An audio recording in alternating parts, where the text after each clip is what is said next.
Eh bien bonjour à toutes et à tous.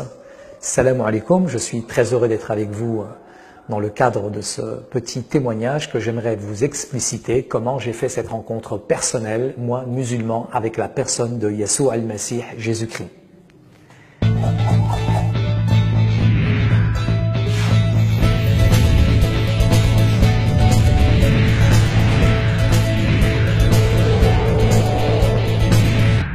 Alors je voudrais vous dire tout simplement que je viens d'un arrière-plan musulman.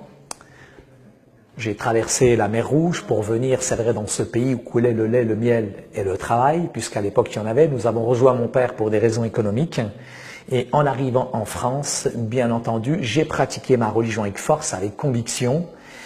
Et petit à petit, dans le temps, j'ai ressenti beaucoup d'amertume, de racisme, de discrimination discrète, mais qui en tout cas m'affectait, me troublait dans mon fort intérieur. Et souvent, on posait un regard sur moi qui n'était jamais positif, et ce regard finissait par être intégré, intériorisé, si bien que j'ai pratiqué ma religion avec force, avec conviction. J'adorais ce Dieu, Allahu Ta'ala, et en même temps, il était tellement haut, tellement loin, je me demandais parfois s'il s'intéressait à moi. Je faisais mes 5 prières par jour, le ramadan, j'aimais Dieu, j'aimais les choses de Dieu, et je posais 2 questions à mes parents. Qu'est-ce qu'il y a après la mort? Et ma mère me décrivait bien l'enfer. Mais par contre, la question du paradis, elle ne connaissait pas. Et je voulais véritablement avoir cette relation, cette intimité, cette relation avec Dieu, que je n'avais pas finalement dans ma religion. Ce qui m'a amené, je dirais, à rechercher, à développer encore plus en moi cette recherche ardente de Dieu, mais c'était le vide, c'était le désert, c'était l'aridité spirituelle.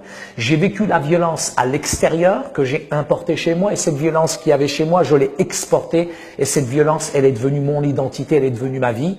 Et un jour, dans mon quartier, je me suis battu contre une voisine, contre un voisin, et ça a déclenché une émeute, toute sa famille contre ma famille, et ma mère s'est tellement pris des coups dans la tête qu'elle s'est retrouvée à l'hôpital.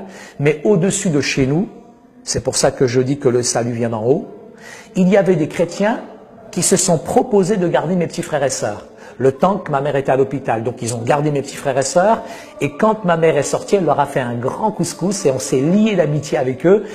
Et au bout d'1 an, nous avons réalisé que ma grande sœur Fatima était devenue chrétienne. C'était la chouma, c'était la honte que ma sœur devienne chrétienne, trahir son pays pour une tranche de jambon, c'était une catastrophe pour nous. Donc on l'a dissuadée, on l'a frappée, on lui a déchiré la Bible, mais pas cette foi qu'elle avait pour Jésus.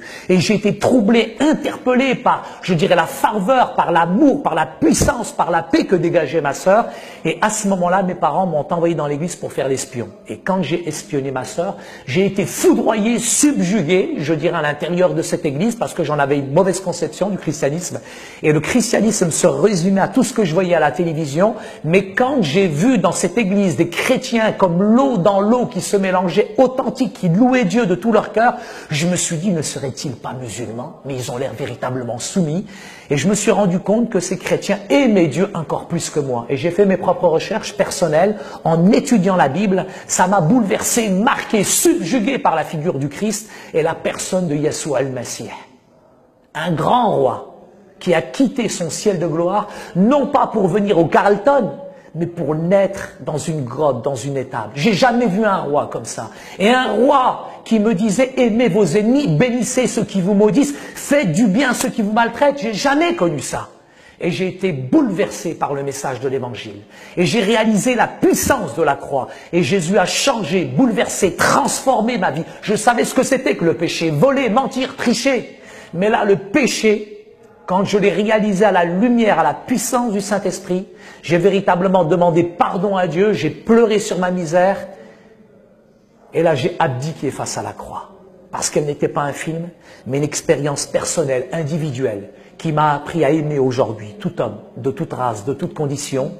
Et aujourd'hui, je ne regarde pas l'apparence, mais je regarde au cœur.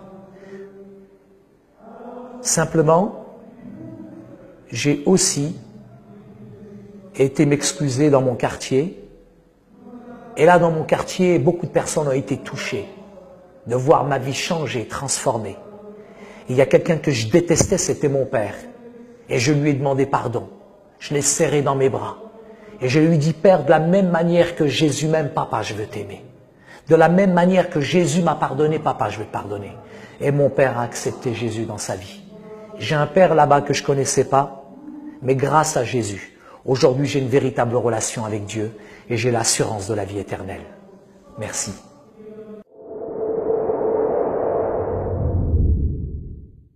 Qui que vous soyez, qui écoutez ce message, je vous invite vraiment à rentrer de ce que nous appelons une vraie repentance, qui amène à une vraie conversion et qui amène un fruit authentique dans votre vie. Dieu ne regarde pas l'apparence, Dieu regarde ton cœur, il connaît tes problèmes, il connaît tes difficultés, il sait qui tu es mieux que quiconque.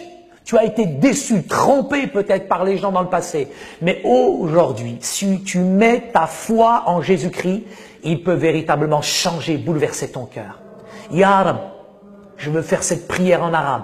بارك يا رب باسمك يسوع المسيح انت يا رب قدر على كل شيء يا رب بدل القلب والحياة يا رب باسمك يا رب انت قدر على كل شيء قدس يا رب بدل القلب اعطينا الراحة والسلام باسمك يسوع المسيح Amen. Amen. Que Dieu vous bénisse abondamment.